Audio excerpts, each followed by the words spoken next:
Hello and welcome to the third episode of the Self-Wealth Real Estate Podcast with your host, Luc Boiron. Today, I get to interview a friend and one of my employees, Cory Phillips, who is my Chief Operating Officer. This basically means he runs a lot of the day-to-day of my business. He runs the operations, and he also sits in the sales manager role. So today we talk about hiring, training, managing. We talk about tips for your first hire, for company culture, logistical tips on hiring, and a lot of other things. We get into kind of the best and worst deal, as we always do, because that's where we learn the most lessons. But we also talk about kind of best and worst hiring situations. So I think you're going to learn a ton from Cory today. Thanks so much for joining us once again.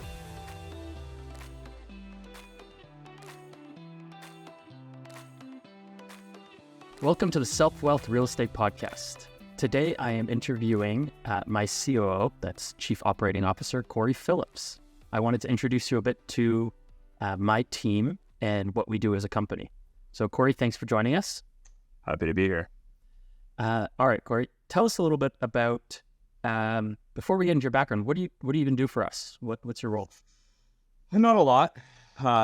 No, in my role I'm our Chief Operating Officer, but I also wear a couple other hats. So I'm also our sales manager, as well as I also go out into the field and buy houses with everybody else. I very much like to take the hands-on approach in my roles, especially wearing a sales manager hat. I like to get out there, see what our sales reps are seeing. That way, when we have our meetings, I can actually have some valuable input, not from my ivory tower. I think you should do this, this, and this.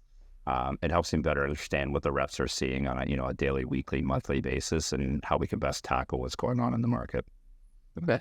And you've been with us for 4 years now, over 4 years. Yeah, 4.5 years right now. Yeah, right from when we really got things going.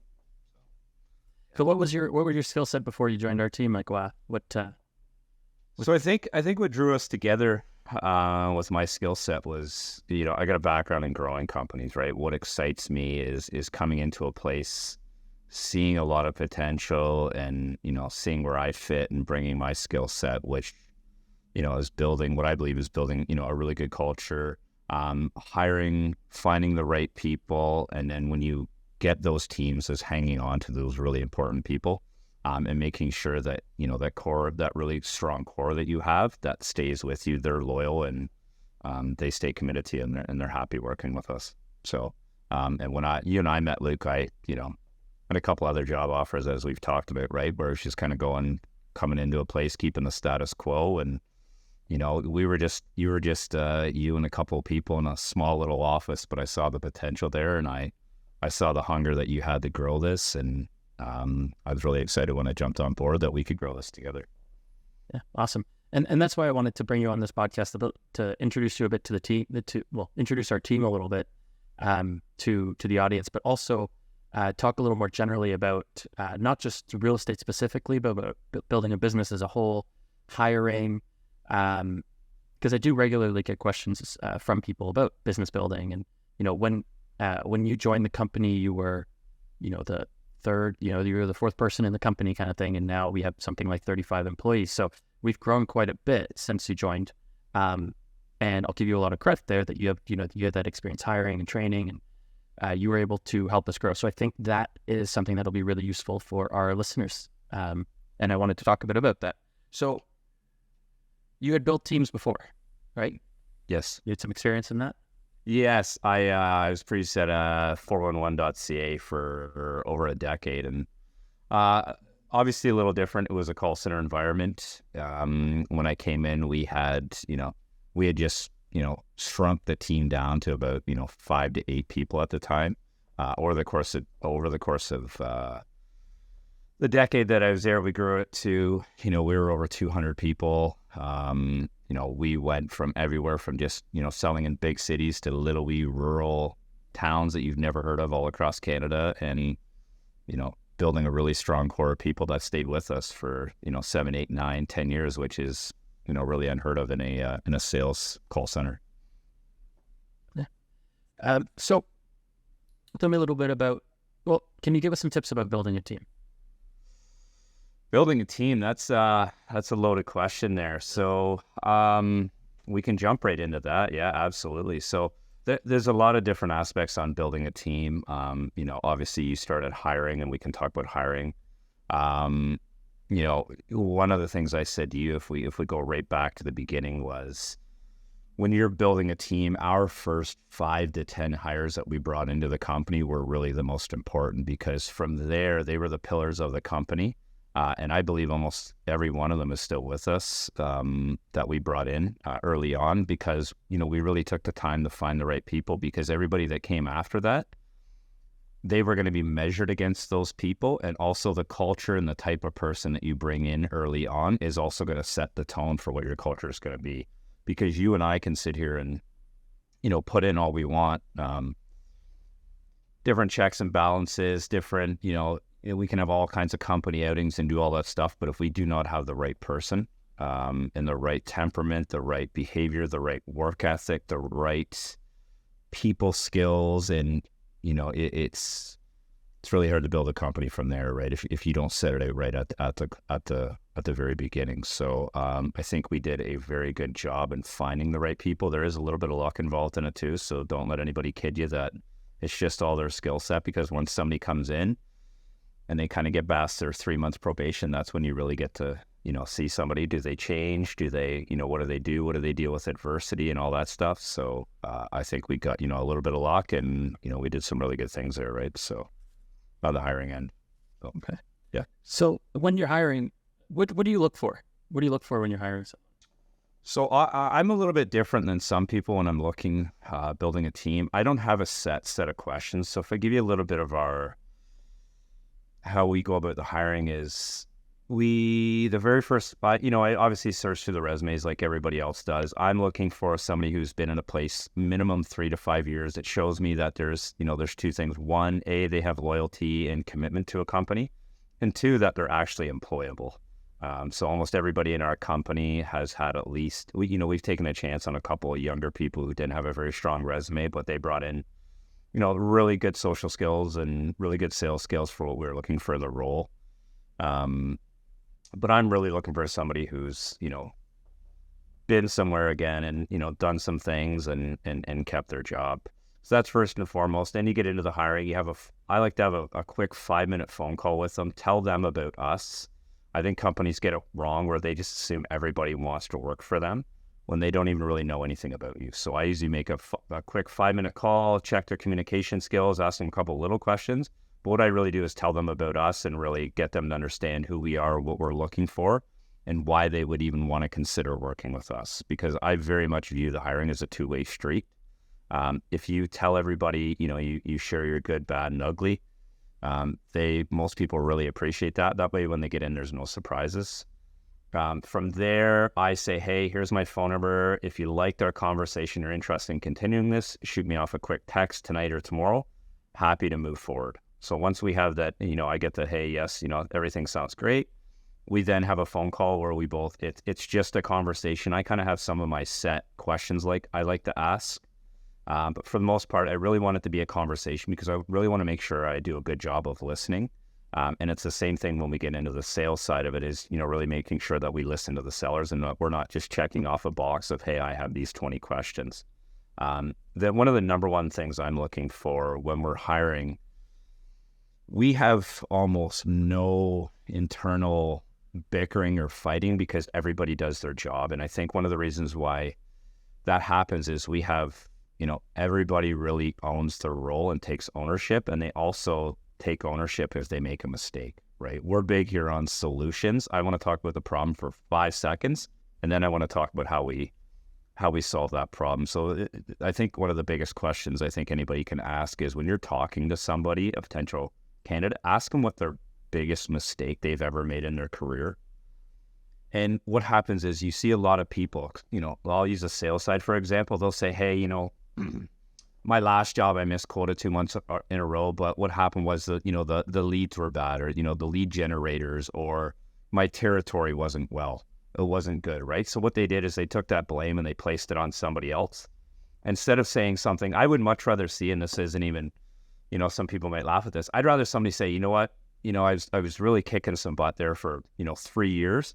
And I just went through this, really rough patch where I was trying to figure out if I wanted to do this job, right? And I kind of coasted for about 2 months, right? And I really wish I hadn't done that because it set me back over a long period of time. I really had to dig deep, and if I wasn't happy in that role, I needed to find another role. So, or I made a mistake. I made this order of, I've had this order of 1,000 pens that I was supposed to send out, and for some reason it got lost on my desk. I wasn't organized well enough. So I had to call that client and, apologize, let them know that it was my mistake. That's what I'm looking for, is somebody to, hey, I made this mistake. Hey, here's how I took ownership, and here's what I provided the solution. I found that's, really one of the most important things when you're trying to build a team, is that everybody owns their mistakes and doesn't finger point. So, and what you find is a lot of the time when there's a mistake made, is that other people on the team will jump in and go, well, no, I probably could have helped you with that, and I should have helped you. Okay, maybe. And you all come up with a solution together, and that way that mistake doesn't get made again. Yeah, I think it's so important that people take ownership, for sure. It's hard to have people take responsibility for their roles if they're going to be blaming other people all the time. It doesn't really work well. Okay. Well, I actually often have people ask me, when they've seen how the company's grown, and I often get a question from people who are looking to hire for the first time. Okay. So do you have any tips for people who are kind of doing their first hire? It's often people in the real estate industry, but any industry really. They're looking to hire the first person. This might be, for example, a friend was just asking, he owns a bunch of rental properties and also owns kind of a property maintenance company. So he's does everything himself, and he's looking to hire for the first time. And he's kind of asking me, do I hire kind of a admin person, or maybe I could hire someone to show properties for me, or maybe I hire kind of a salesperson to sell. What are some of your tips for someone hiring for the first time? Okay, excellent. Yeah, we get asked that quite a bit, right? Different events that we go to, and we get talking about that. So, I think early on, I think you really need to understand if you're looking to hire, I think you got to really sit down and figure out with yourself, hey, what am I really good at? But also, what do I really like doing in this business, right? So a lot of people make the mistake of, hey, I need that. But well, why do you need that? Do you need that because you don't want to do that role anymore? Do you need that because you're lacking in that skill set? So I think it's maybe talking to maybe a few of your peers, some friends, and really talking about breaking down in your business, what do you need versus what do you like to do is probably one of the number one things to figure out what that role is that you're looking to hire for. And then when it comes to hiring, I would say, everybody knows that, the cliche, you hire slow, you fire fast. I think you really do need to take your time. As we go back and we talked about when we were hiring, is we really wanted to make sure we find that right person. And one of the biggest things I have is when I get off the phone with somebody, if I feel like I don't want them to pick up the phone again and take that chance on calling somebody else, that's when I know I have the right candidate. If I get off the phone and go, they were okay, yeah, they weren't bad, I could hire them.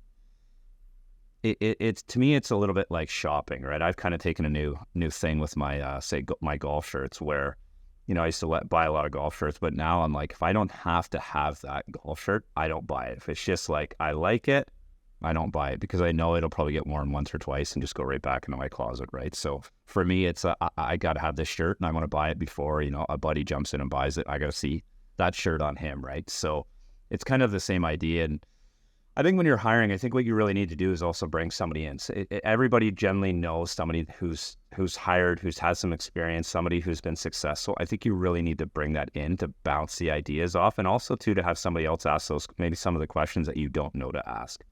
And the other thing is, when you bring in somebody that's kind of they don't have anything invested in your company, they're just looking out for they're looking for stuff that you're not looking for, especially when you get into a place where if you really need somebody and you need them tomorrow, you may take a chance on somebody and you're leaning into them, just automatically saying, oh, I like this person because I need somebody and I can get this person in tomorrow, instead of having that person go, I'm not sure based on everything you told me that that's the right person for your role. So I think bringing in another person, and again, I think the last thing is getting back to knowing who you are as a core person, and making sure the person that you hire fits with you, both kind of the way you behave and also the way you think, right? Like Luc and I have talked numerous times we get along well because logically we think in a similar vein, right? So we generally know that when we're having a discussion, we're solving a problem, we're generally not, miles apart in a lot of the ways that we think, right? So I think some of that stuff's important, but some of that is harder to figure out in your first interview or two with somebody. Yeah. Yeah, I think your point about looking at what your strengths are or what you like to do, I think that's really important. I think a lot of times when we were growing up or in school or growing up, we're always taught to focus on our weaknesses and see how we can do our weaknesses better. But as an entrepreneur, you really need to focus on your strengths. You need to focus on what is your superpower. What are you better at than anyone else? And you shouldn't ever be hiring that out, or not early on, because you need to focus on doing that. That is what sets you apart from your competition. That's what you're best at. So what you need to do is lean into your strengths and hire out your weaknesses instead of trying to get better at your weaknesses. I think that's really important. So if you find what your superpowers are, then you're hiring other people to do other parts of the job. They support your superpower, and you can build that business around your strengths because that's what you're best at. That's what you're passionate about. That's what your customers want from you. So you really need to lean into that part of what you do well. And for once in your life, not try to get better at your weaknesses. That's a really hard part. I think that goes back, Luke. It's almost, I think sports may have, kind of put that in our head, from years of it. It's like in baseball, right? If you're going to be successful and you can't hit an inside fastball, right? You have to get better at learning how to hit that inside fastball, right? Where in the business world, you can hire for that, right? You can find that person who can, for lack of a better term, who can hit that inside fastball so that you don't have to, right? So, I think you're right. That's where a lot of people make mistakes is they're like, I just got to work on my weaknesses. It's like, no, take that strength that you're amazing at and just, be glorious with it, right? Yeah, I mean, I think any sports team analogy goes into it. You rarely have, when coaches are recruiting players for their team, they're not looking for necessarily someone who can do a bit of everything, or that they might be. There's people who are good at that.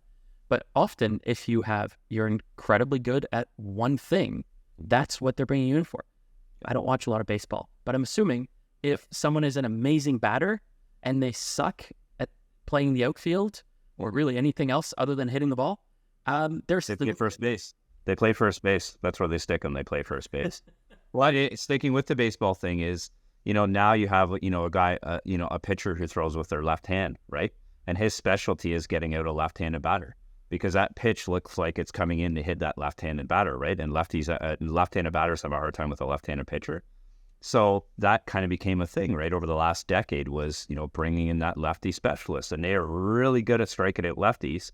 Maybe not so good against righties, but they are really good at that lefty, right? So it's figuring out that problem. How do we get lefties out nice and easy? So the exact same thing, sort of bail you out a little bit on the baseball stuff, right? That's perfect. But you were right. Thank you. So one of the other things is someone doing their first hire. We talked about kind of how to find out who you want to hire, and some of the ideas behind it. Now, logistically, how does someone start? Where do they post an ad? What should they write about? What's the process for interviewing this person? Give us some logistical. So the beautiful thing about the internet nowadays is you can find almost anything you want on there for templates. It's really, again, figuring out your role. So one of the things you'll want, if you're hiring for a salesperson, you're hiring for a man, you can find all those templates. Where you've got to do your homework is figuring out, tailor-making that ad when you're placing it out there to a person, that you're looking for, right? So you make it your own. If you're very corporate and you're very red tape, you want that ad to look that way.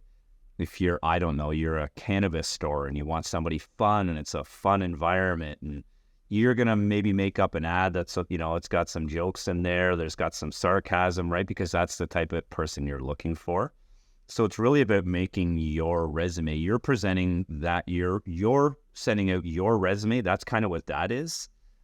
Your resume is going out there as your ad to bring somebody else in. That's your advertisement, is your posting. And, we use Indeed. I find, depending on the role, we use Indeed for some stuff. We use ZipRecruiter. ZipRecruiter is great when you're looking at, a position where you're looking to hire multiple people for. I find ZipRecruiter really good that way.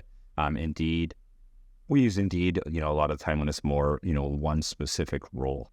And so Indeed, you're posting kind of an ad and you pay for it to get promoted on Indeed. Absolutely. And then people submit their kind of resumes and cover letters that way. Yeah, absolutely. Same as ZipRecruiter, but what ZipRecruiter really does is if you sign up for ZipRecruiter, you'll get emails every day. Indeed does it, but ZipRecruiter does it really well where you get emails every day. If you're a potential candidate looking for roles, hey, this opened up, they do a really good job of, going out and bringing the candidates in, where Indeed is, I find a little bit more is, people got to come to. And have you found, I believe ZipRecruiter also pushes out to Indeed, right?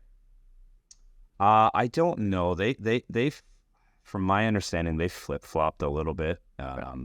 So they may get it where but the problem with that is I think, from my understanding before, is instead of, you would show up on Indeed's first page of searches, you'd be back in like page 20, which is almost non-existent, right? So skipping over something. Yeah. How do you feel, or what's your opinion on, and when is a good use of kind of a headhunter or hiring companies for you? Yeah, so I would say the use of the headhunter, I used to use headhunters previously at 411 because we were just looking for so many, a massive amount of candidates because there's so much turnover in the call center industry. So I used to go to a headhunter for that who specialized in multiple people. So I would say if you're looking to hire, 10, 20, 30 people all at once, that's kind of a place you want to go. Or the other way, if you're looking for a headhunter, is if you're looking for one very specific person and it's a very tough role to find, and you want somebody out there pounding the LinkedIn, pounding, their circle of people, that's when I would say use a headhunter. It also really depends on your time, right? Because there is a cost associated, obviously, with, the headhunting roles. So it's to figure out, again, we get back to, do you want to do that? Do you kind of want to have that input? Do you want to have that, get that experience of going through the different resumes and seeing what you like and having, all of it be your choice? Or are you good with somebody trying to find those people and put them in front of you, right? So, I've had a lot of experience with employment agencies.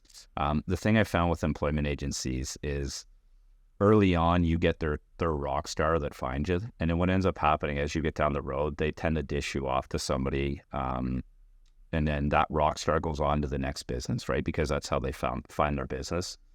So it really depends on what you're looking for as a company. If you're looking for that needle in the haystack, right? We've heard, that's, I think that might be Indeed. We've heard on the radio, right? But if, I like to use a headhunter when you're really having a hard time finding that very specific role, right? Because a lot of times there's not a cost to them looking. It's just when you choose that candidate, if you set it up that way. Okay. So coming back to, Indeed, ZipRecruiter. So now you have, you post an ad. Another thing, make sure, you mentioned a little bit what you're looking for. Make sure you're also explaining your company and why people want to work for you, because that's important too, right? You just have an ad about what you're looking for. The candidate might look at it and go, it's one of many jobs. Doesn't say what's in it for me other than pay. Absolutely. But if you can kind of convince them, hey, this is why we're a great company to work for. Yeah. Our company culture, we pay well, there's bonuses, etc. You're kind of selling them on why they should work for you as well. And then after that, so you get a bunch of candidates. Now what do? You get a bunch of resumes sent to you. What do you do? Well, you crawl under a rock and forget about it. You, again, right? You go through, you figure out what's important to you, what you're looking for in a resume. I gave my tips earlier in this podcast about a couple of things that are really important to me. Once you get that, you go through your hiring process. One of the things I like to do too is when we have a candidate that we like, so after we've done the 5-minute call, if that call goes really well, if we have an interview, when we're looking, if that candidate is just amazing, we're like, holy crap, we got to have this person right now. I hire somebody on the spot. I say, hey, I don't know how you're feeling. I would love to have you come work with us, right? For me, a couple of the big things, and, we talk about it all the time, right, is understanding that nobody works for me, right, is one of our mindsets around here. Everybody comes to work for their spouse, their kids, their gambling addiction, whatever it is, right? That's why people go to work, right? They don't come, people aren't showing up every day for you, Luke. They're not showing up for me, as we know, right? And you and I both agree the exact same thing. So it's getting people to understand, that's how we think, right? Is that, One of the other things I like to do is if they're going to be working with other people in different departments, I like to bring some of those people in sometime to say, hey, you're going to be working. So I'll give you an instance when we brought an assistant in for Katerina, right? We brought Katerina into the role and said, hey, you're going to be working with this person, 20, 30, 40 hours a week. We really like everything that they're showing us on paper. We like the way they communicate. We really like these people, but you're going to be the one to work with them. Can you work with this person? And, would you enjoy working with them, right? So we get to bring them in and have that conversation, see that interaction. And I think our team, especially our team that's been here for a little while, they appreciate that too, because they have a say in who they get to work with on a daily basis, right? And especially if you have somebody that's, going to report to them. In our team, we've done a lot of hiring. So now we have, Jade, who looks after our lead managers, right? She does a lot of the hiring, and she does a lot of that without me now. She'll bring me in if she wants an opinion on something, but she generally knows what we're looking for, what's important, what's the questions to ask. So yeah, I think that's a really valuable thing is, when you're building a team, is to let your team have some input on who you're hiring, right? So at the end of the day, it's got to be on you to say yes or no, but you really want your team to have an opinion on who they're going to work with, right? So, and again, as we all know, right, people stay, money, paychecks become, you get used to that paycheck. Doesn't matter what you make, that's what you get used to, right? It's when you think about going to work every day, it's, I enjoy the people I work with. Do I have ownership of my role? Am I being micromanaged? Those are all the little important things that we try to pay attention to make sure that, we give ownership, we don't micromanage. And, we go through the Steve Jobs adage, right? Like, I don't hire smart people and tell them what to do. We hire smart people so they can tell us what to do. Yeah. Well, that ties a little bit into my next question, which is how do you manage, someone brings in their first employee or their first few, how do you manage them? How do you keep them accountable? How do you make sure that they're working, that they're doing the right things, that they're making the decisions you want them to make? How do you do that? Absolutely. You and I actually gave a presentation on this at one of the events that we went to, right? When we got talked about bringing in a COO or, somebody in a senior role. But I think it goes with anything, right? I think you really need to sit down and spend the first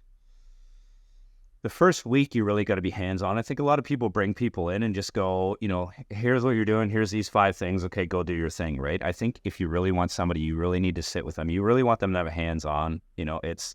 It's almost like teaching somebody to, your kids to drive a car, right? You just don't go, okay, well, here, you get in, here's the steering wheel, down there's the gas, right there's the gear shift, and good luck. We'll talk in a week, right? It's this is how we get in. We're going to go to a parking lot. We're going to drive, slowly put it in park, right? You want to walk them through that first week, right? And then depending on the role, I think what you want to do is you want to give them the morning of the following Monday to say, hey, here's your role. I'm going to let you go about doing that. After lunch, you sit down, meet with them, say, look, I'm not micromanaging you here. I just want to make sure we get you off to the right spot, right off to the right start. And I want to make sure I'm here to support you, right? This is going to be yours. This is going to be your thing to run. Eventually, I just want to make sure that we're logically, on the same page, right? Because as I know, last week, I gave you a lot of information and I don't expect you to remember all of it, right? It's like, when you're in school, you don't remember everything from your first 2 months. You've got to go back and study. So you sit with that person, walk back, we do a lot of, hey, what did you understand as I said that, right? Like, and making sure you communicated that right to, your new employee and making sure they have an understanding of what you said, right? So then I think you just slowly, as the days and weeks go on, I think you slowly kind of take the reins off as you feel comfortable with them. I think you give them some decisions to make. One of the things that we talked about with our marketing team, when we hired our marketing team, we have great people in marketing, right? And one of the things that we were doing early on was we were doing a lot of, hey, we should do this, and telling them what to do. And as they got better and they got to know their role, we said, hey, we want these guys to be analysts as well, not just data compilers. We want you to be an analyst too. So I want you to have input, and I want you to own your marketing role. I want you to come to me and say, hey guys, this flyer is working well, or this is working really well. I think we need to continue this, or hey, I saw this. I really think we should try this because I think our competitors are doing this. So we want them to feel comfortable telling us what to do, right? And then within a couple of weeks, a month, give them a little bit of time in there. Say, hey, what do you think of your role?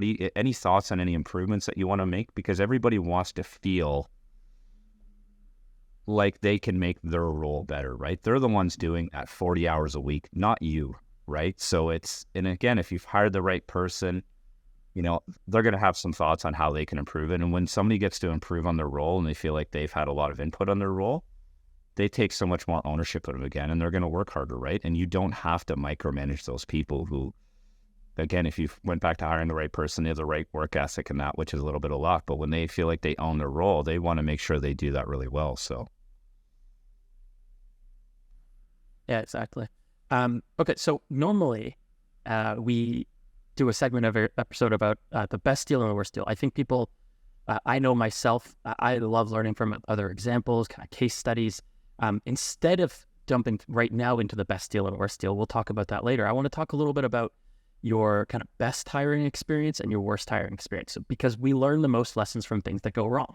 So can you think of a situation or what, a situation where you hired someone and it went wrong? Obviously not naming names, and I don't necessarily mean for this company, it can be for anywhere, where you hired someone and it went wrong, and then kind of what mistakes you made or what lesson you learned from that hire.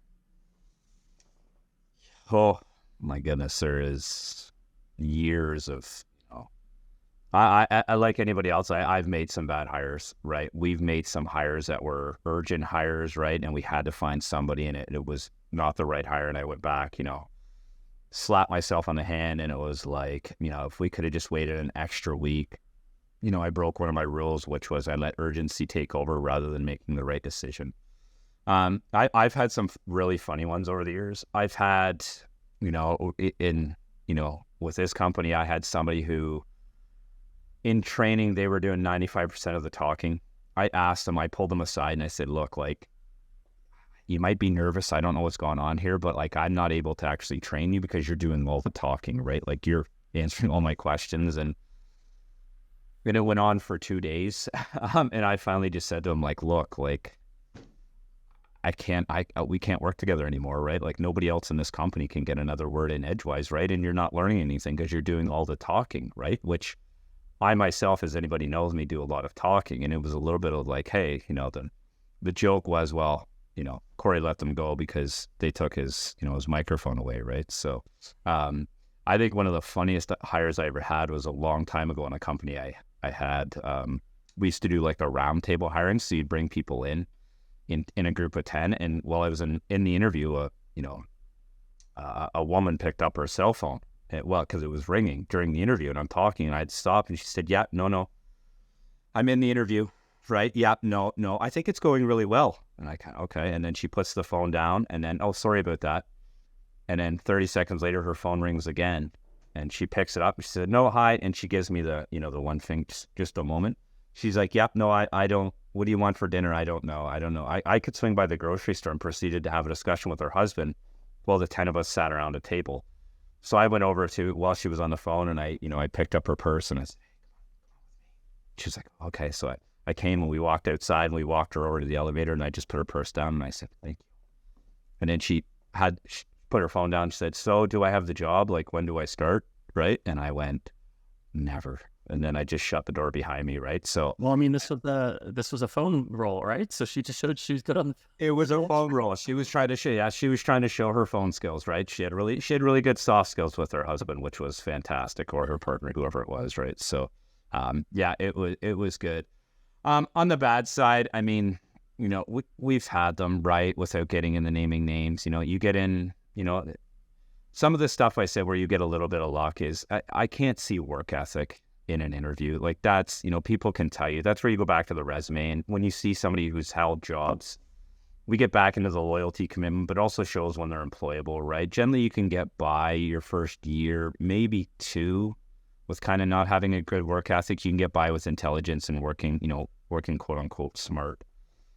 But once you get into kind of year 3 and 4, people get tired of somebody who doesn't have a strong work ethic, and generally you don't last that long. So that's kind of going back to the resumes, and we've had those, right? We've had people who they would, when you were around, they would do the work, but then after that was you could just see that not a lot of things were getting done, right? Or, everybody, when you get into, more of a leadership role, you do have to delegate, right? But you don't delegate everything, right? So, we had somebody in here who just wanted to delegate everything they could, and and sit there in their, in their office when they showed up and not do much, right? And then you get in asking, so how was your day? What did you get done, right? And so yeah, we've had a couple bad hires that way, right? So, looking back, was there some flags? I'm sure there was some stuff that we could have saw, right? Or, let them go sooner. But, sometimes it's you have the difficult task of being a good person and going, hey, I think this person could be good. I like their skill set. I need their skill set. But, work ethic is, if they don't have the same work ethic as their coworkers, then but a lot of animosity is created, right? So, yeah. No, I think that's important. It is true that you can't always know ahead of time. People show their best face in an interview, so you can do what you can. We didn't mention earlier, but for many of our hires, we use personality profiles. There's kind of a less expensive one called the DISC profile. You can find it on Tony Robbins' website to get the full charts. I think it's $20-something now. Used to be free. We've also used Culture Index and Predictive Index. And even early on, Luke, sorry, just let me jump in there. I think early on, all of that stuff is fantastic for you to be looking at, right? I think as you get seasoned, all that stuff definitely does help. But early on, I would definitely check into some sort of software for that, right? If you're looking to make your first couple of hires, it's always nice. It's just a backup to give you confidence in what you're seeing, right? And what you feel. And, especially as you figure out what's important in your role.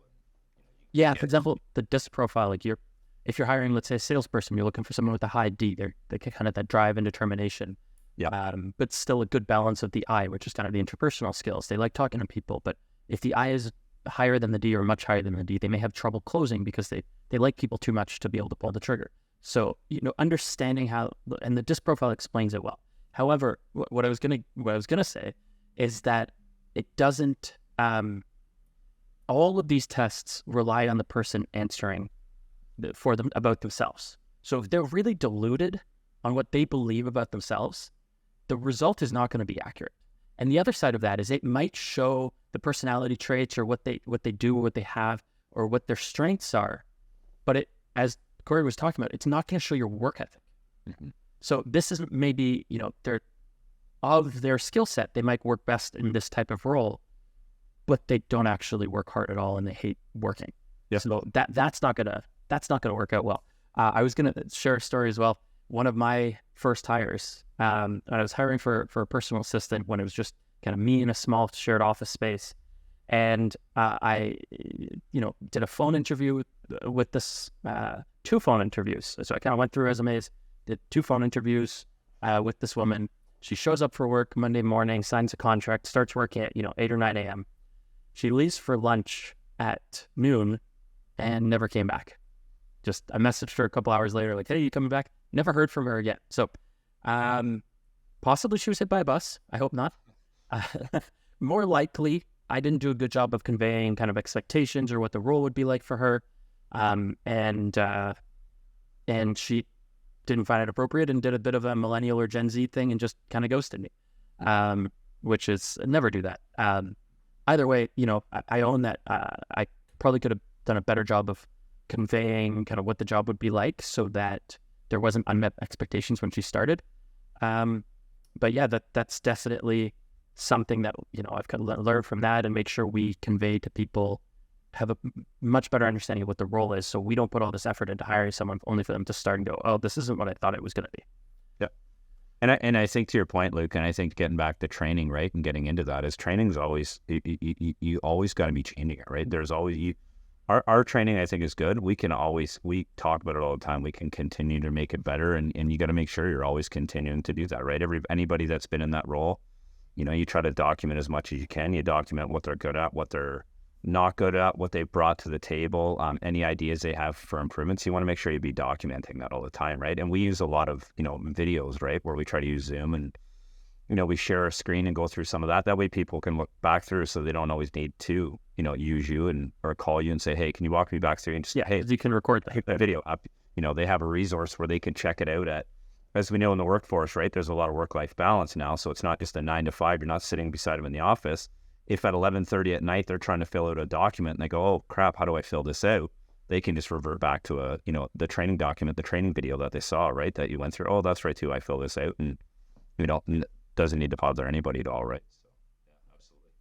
Well, let's go into the deal segment of our show. Okay. Since you're involved in our real estate company, and we've done over 800 deals or something to date. What's the best deal you've seen, or your favorite deal that we've done?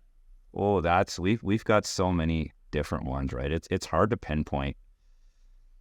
A best deal is, you always want to say your best deal is, the one that you made the most money from. A lot of people do that, and don't get me wrong. When paycheck time comes, those are my favorite deals, right? Is our best deals. Sometimes it's your best deal is the one that, you've put a lot of work into. There was a lot to overcome, and, there's satisfaction in that, right? As we know in this business, it's a lot of time, the bigger the problem, the bigger the profit. One recently that we had that was it was an ordeal. It was about a year and a half, almost 2-year ordeal from the time we originally signed it up to the time we finished it. Was a property we had out in Durham region. Our sales rep at the time that went and bought it, they made some mistakes on the paperwork. We were dealing with a gentleman who was an ex-con, who had apparently quite the past. We were dealing with him at the time, dealing with him and his niece at the time, and the way some of the clauses were done weren't done properly. So the client had an out, and the market started to increase because we had a fairly long close on this, and they had to get us some documentation. And in our paperwork, it didn't allow for us to just waive it. They had to, in order for us to for the APS to be firm, they had to get us documentation. If they didn't get that paperwork it could essentially just be canceled, for lack of a better word, on their end. So what ended up happening was the gentleman had gotten sick and passed away during that time. The market was going up. The niece said, "Hey, we're not selling to you guys." Basically said she's never heard of us. And we're like, "We were at your house. We have the video," right? So we didn't get into it too much, right? She ended up coming back to us and just said, "Hey, look, I need the money and I need it now," right? This was a year after we first signed the contract. Yeah. Vacant sense. Yeah. So I said, "Hey, we got to get back and see this property. It's been sitting there for a year. And from our understanding a year ago, it was in bad shape." So I went in, and it was black mold from head to toe. It was in rough shape. What had happened, we ended up finding it. It's always funny sometimes when you buy a house and you end up talking to the neighbors, and they give you some of the backstories on this. So I'll save some of the inappropriate content for what was going on in this house. But afterwards, the niece was attempting to get power of attorney to the property, a pipe had burst and basically flooded the entire basement of this home. Nobody was living in it. It's been vacant for quite a long time. And it happened to be the neighbor looked over and basically saw the water pouring out of the windows. So they phoned the town. The town came in and shut it off. Well, in that time, all that water just sat. And what did it do? It turned into mold. So when I went in there basically, I should have wore a hazmat suit when I went in. If anybody's watching Stranger Things, it looked like the upside down world. Is exactly what it looked like. So we went in, we renegotiated the deal. We brought it took a while to close because the power of attorney took a while to close. There was some hoops they had to jump through. Yeah, to say the least. We brought a team in, a fantastic team that we work with. They essentially cleaned it out. How many bins were we? I think we were like 15, 16 bins. Yeah. Of just garbage, junk, mold, you name it. Brought them in. We turned it around in 8 weeks. Sold it, renovated the beautiful home now. I mean, it was basically a brand new home because we had gutted it basically back to absolutely nothing. And it ended up happening that we sold it to a family member because a beautiful piece of land. I think they got a really good deal with it, and they can do a lot of stuff with it. So, and we did very well on that. So for me, that was one of our best deals because it was the length of the process, the entire undertaking of it, to watch it, from start, basically almost build a new home from start to finish, and then see, a family member actually purchase that home, and go in and enjoy the home, right? So I would say that's one of our best deals, right? We've had a lot of deals where a lot of our best deals sometimes too are getting back to when we help a seller, right? They're in a difficult situation. We just had one in Toronto where no realtor could touch it. There was no insurance. The house is a tear down. They had nothing left. The town was, the city wanted to take it because there's so much in back taxes. And they came to us. They were like, you guys are the only people that can help. We bought it. Everybody was happy on it. So, it's a good feeling when you can help somebody, right? Money is money, but when you get back to the human aspect, and one of our core values as a company is, we really give a shit. And that's the truth. And that goes into, we care about, the sellers and the problems that we're trying to solve, but it also with, your coworkers, right? You care about them. You care about that you're not leaving them with a bunch of work, that you're not dishing your stuff off to them, that they're having a good day, right? They're feeling good. They had a great vacation, anything you can help. So, one of our core values ties back to all that. So I would say that's, some of our best deals. What are some lessons you'd say you learned, or, what did this property in Durham, what did we learn from this that we want to use on future properties? Yeah, I think one of the things is, stay persistent, right? Like never, a deal is never dead until it's sold to somebody else, right? So stay on it. You never know. It's getting back to like when we first went in that house, it was like, oh no, like this house could be a complete teardown. This is, but really getting back and looking at the structure, but okay, the bones of this house was good. We can tear all the other stuff out there. I think there's a good profit to be made here if we're going to do that. Those are a couple things I think that we learned. I think we learned a lot, a little bit more about the, the probate process and how long that takes and what it looks like, and where we can help out. So, there's some lessons learned there from our team.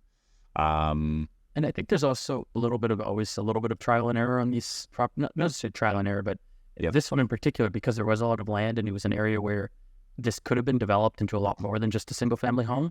Yeah. There was potential to end up, let's say, with 6 units on this property without too much approval work. But because the timing on the market with, this being buying at the end of 2022, investors not being as bullish on the market, we could have left a very rough property and sold it kind of for land value and probably done all right on it. But I think it was the right decision to say, you know what, there's not as many investors buying in this market right now. Let's instead bring this to a retail buyer. Let's bring this to the retail market. And in that case, kind of doing it up nicely as a house, and open concept, brand new kitchen. I think bringing it to that kind of higher end family home with a lot of land was, I think, the right decision there. And sometimes you don't know ahead of time. You're trying to make a decision with the best odds of success, but you don't know ahead of time if that is the right decision. And I think in this case it was. Yep. Yeah, I think you're right, Luc. I think at the end of the day, you make your decision, right? You live with it, right? You make a profit. There's always that. Could I have made more if I'd done this? Could I make less? Could there have been less time? I think when you get into this business and you get into doing a number of houses, I think you can just tear yourself up thinking about every property and, hey, I could have done this a little bit more. I could have done that. You want to learn from it and say, hey, I'll make sure if I have this next time, I'll use this type of flooring or something like that. But, to beat yourself up, did I put it on the market at the right time? Should I have, done a little bit more landscaping? You do what you think is right. You sell it, you move on, and you get on to the next one, right? You learn from those bad things, but you can't dwell on it because like I said, you'll never sleep at night.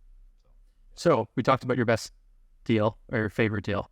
What's your worst or least favorite deal that you've worked on? My least favorite. Oh, I think probably our least favorite. We've done well in not really losing money on too many homes. I think one that we got excited about was we bought one down in Windsor. Bought it down in Windsor. It was on the water. We had lots of great ideas with it. I remember you and I were at a conference. We were really excited for this, and then we get an email, a letter here saying from the Conservation Authority, right, that there was this, there was an easement issue, there was this, and this, and what I recall is septic tank is under the house. It should be condemned. Your septic bed has failed. And the Conservation Authority, because this is now considered a flood zone, Yeah. won't allow you to replace the septic system. Yeah. So you're not allowed using the house for anything anymore. Was pretty much what they told us. Yep. Can't do anything to it. Right. So, and I think that was one of our worst because it was early on when we were just getting going and we were starting to get this momentum and we were really excited. We had bought and, sold a number of homes, right? We had done some flips and then we got this property that we were really excited about because we thought it could have been a great Airbnb, right? There was a lot of different options for it. And as you and I talk and we speak at different places, right? It's always nice when you're buying a place that's got a number of different options. There's a number of different exit strategies, right? So that way, whatever happens in the market, whatever it is, you have different ways that you can get out of it and still make a profit or do what you want with the property. So we were really excited about that. And I remember being, that feeling is when we got that of, oh no. So that went through a number of iterations. We tried reselling it, and the sellers we bought it from, we couldn't go back to them because we believed they knew about all these issues. That we couldn't bleed a stone. We got it at a very low price, and we ended up turning around and selling that one, and then we ended up having all kinds of issues with the seller. We ended up having to go to court with the seller over it, with the buyer, on the house. So that was it was our worst one because it went from this like, hey, we've got this great property with multiple exit strategies that I think we're going to do well on no matter what we do, to now we have all these issues, right, with this house. And then when we go to sell, it was just jinx from the beginning, right? Like there was just it wasn't, okay, we put it back out in the market or, basically get our money back, right? Because we thought we got it at a decent price. We had lost money again. And then we had to go through court, with the buyer. And it was just a nightmare property that, went the complete opposite way we thought we were going to go, right? So I would say that's one of our worst, just because especially early on, as you get doing this a little bit more, your skin gets tougher. You get a few more scars, right? So you kind of, a little bit more what you're looking at. You take, you don't get too high, you don't get too low over a property, right? So, what lessons, what have you taken away from this property? What lessons have you learned, or what have you changed? I think sometimes, one of the things we did, it was the same with the property in Aurelia where the deal seemed too good to be true, right? Early on, one of the lessons we learned was, you got to make sure you do your homework a little bit, right? When something, it's just like in life, when something seems too good, right? You got to take a little, step back for a little bit and, whether that's a couple hours, couple of days, and really just make sure you do all of your homework. You ask all the right questions. Again, with a little bit of experience, right? You start asking better questions. It's that, right? It's the, hey, this seems like a really good deal for us.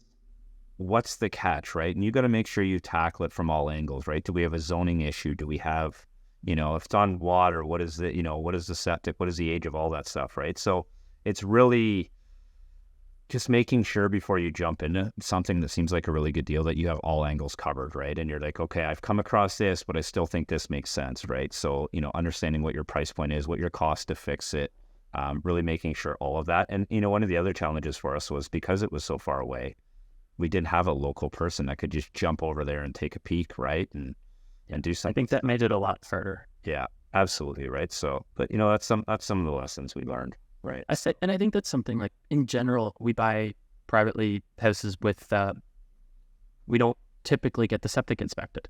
Yeah, it's pretty rare for us to do that. Yeah, most of the time. Well, first of all, not inexpensive. They have to pump it to then inspect it, so it's not inexpensive to do it consistently. And actually, most of the time, the septic systems are functioning well. Mm-hmm. So I think it's more like we have a problem with the septic system less than 1 in 10 times, maybe 20 times.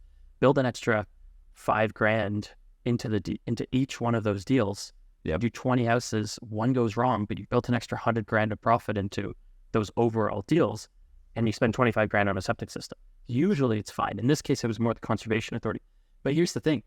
What was interesting about this was it wasn't just that the Conservation Authority didn't let us do those things. Mm-hmm. It's also that the Conservation Authority was kind of wrong or overstepping their bounds. Yeah. But it's hard to stop them. So anyone who's interested in the property, as soon as they saw it listed or whatever, they're then hounding us. Like, hey, you need to disclose that you can't do this and this and this and this. Then we talk to the building, for example, you can't replace the septic system in this, and it's condemned and this and that. We then talk to the the building inspectors in that area, and they say, well, there's no proof that it's not functioning. So as far as we know, it is. And to be honest, as far as we know, it was fully functioning. They had no grounds to say it wasn't. So you're allowed to continue using it because Conservation Authority isn't allowed to condemn it. They're basically, they have to be involved in the permit for a new one, but they're not allowed to condemn it. And same thing with the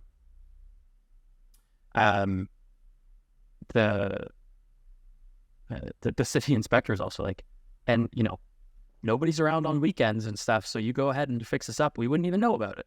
So if we were local, this is something that someone local who's looking to do a cottage for themselves could actually make this property work and get a very good deal for a waterfront property.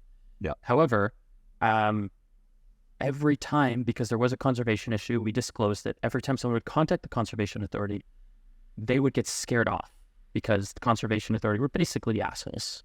Yeah. To make it simple. Yeah. So, yeah. I think Bill 23 slightly limited Conservation Authority's powers on some development stuff, which is nice. I don't know if that would have affected us here, but... So from my understanding, and don't quote me on this, when dealing with the Conservation Authority, I was told by a couple very, very reputable people that the Conservation Authority they'll say they're going to do stuff, but they don't have the money to actually go after a lot of this stuff and look into it, right? Again, do your own homework on that. But I mean, some of these, for us to go in and throw some drywall up and make it livable, they're not going to check on that, right? So, yeah, absolutely.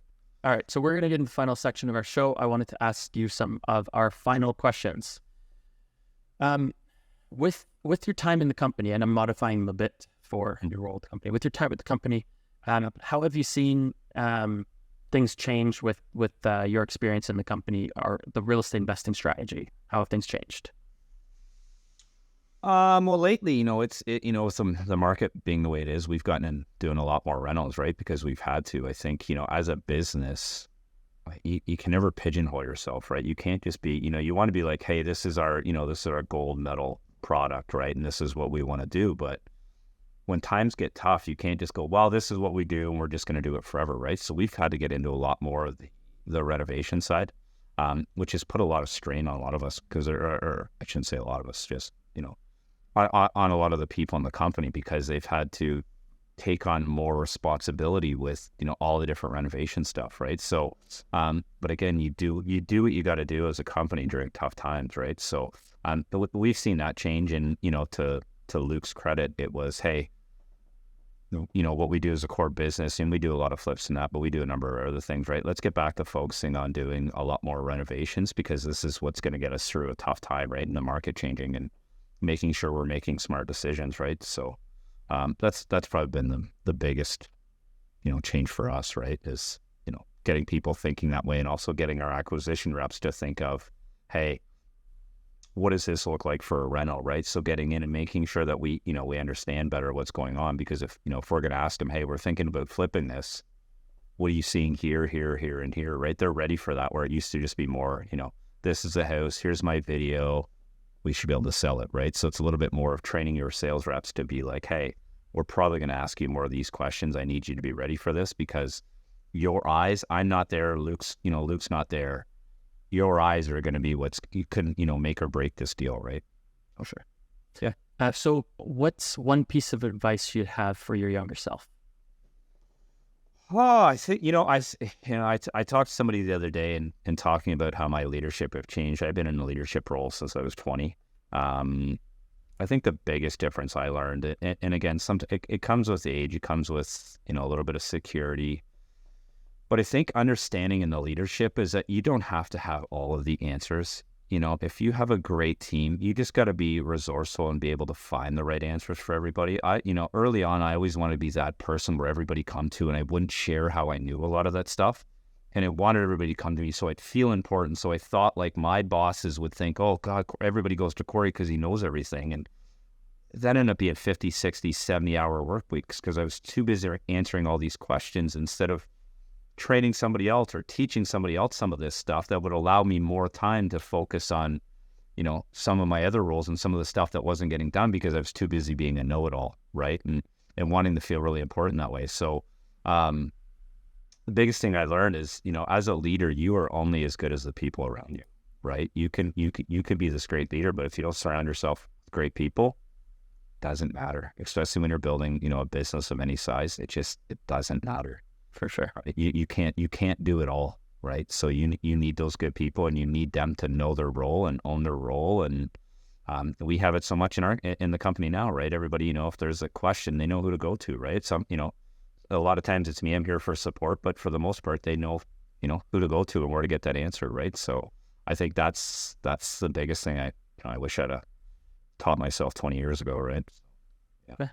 Yeah. For real estate investing, what do you think is either the most overlooked or the most overhyped investing strategy right now? Well, that's a good one.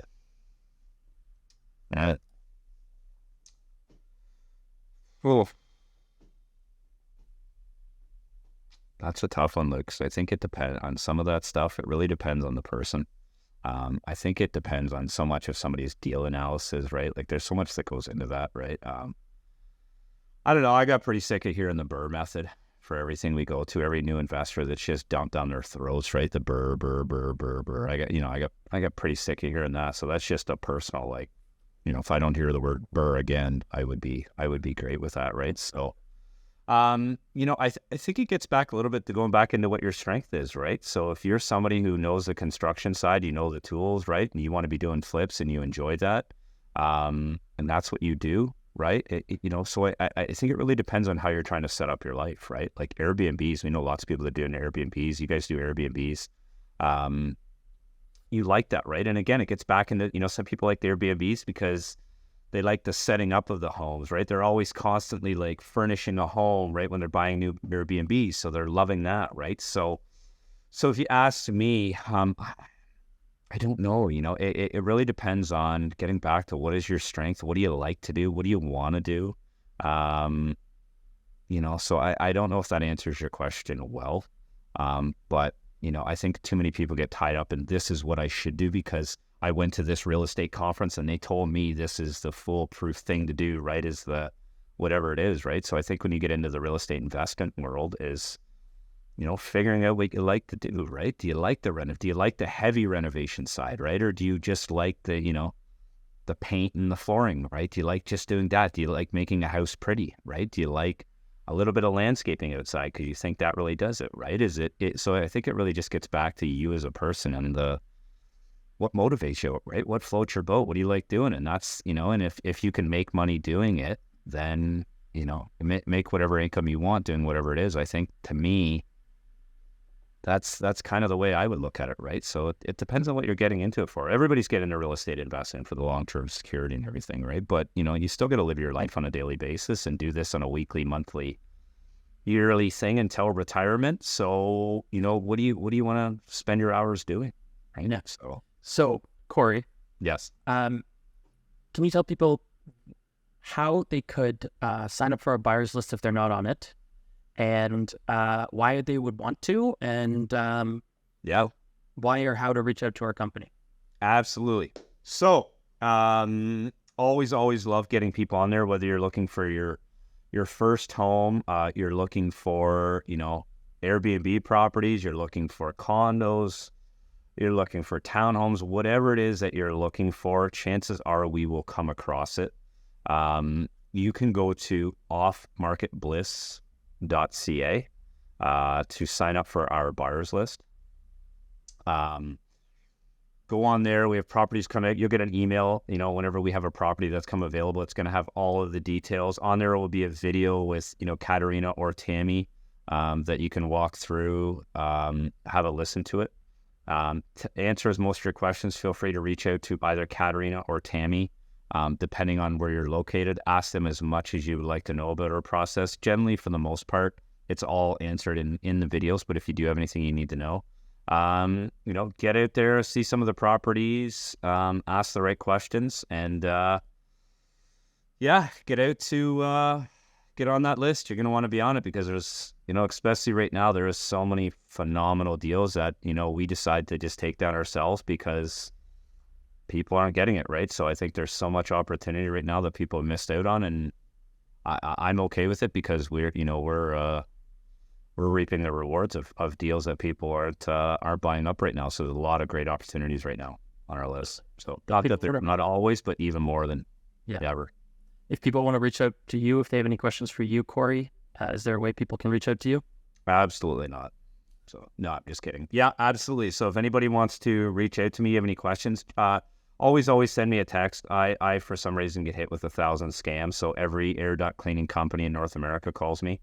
So shoot me a quick text first. I can absolutely throw my number out here for you.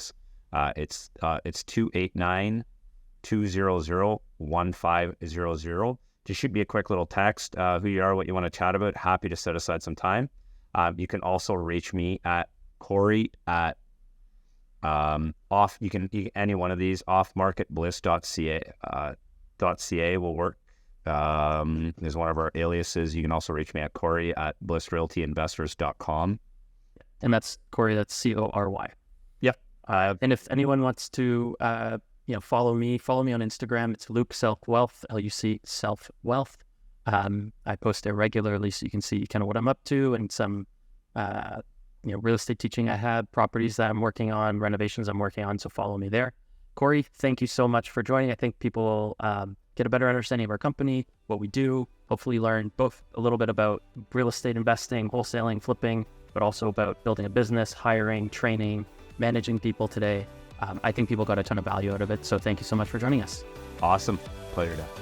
Glad to be here.